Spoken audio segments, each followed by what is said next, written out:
শিক্ষকদের পেটে লাথি মারাকে কেন্দ্র করেই আমার চোখে জল চলে এসেছিল।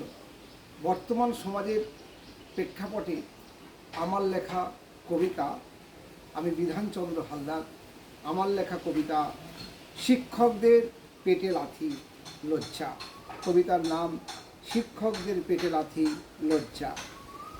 যে চোর করল শিক্ষা চুরি, তাকেই নিয়ে মাতি, যাদের হাতে চক ও ডাস্টার তাকেই মারি লাথি। চোরকে দিলাম শ্রেষ্ঠ সম্মান, করলাম জীবন সাথী, এই সমাজের মেরুদণ্ড তাকেই মারি লাথি। চোরকে বসাই সিংহাসনে, ধরি আলোক বাতি, যারা পড়ায় শ্রেণীকক্ষে তাকেই মারি লাথি।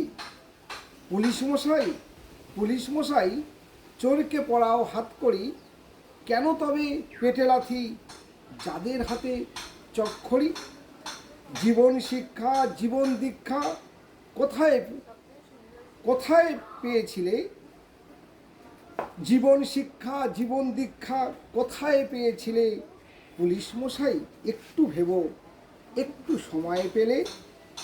তোমার আমার ছেলে মেয়ে যাচ্ছে স্কুলে স্কুলে, গুরুমশাই সমাজ গড়ে সাজায় ফুলে ফুলে।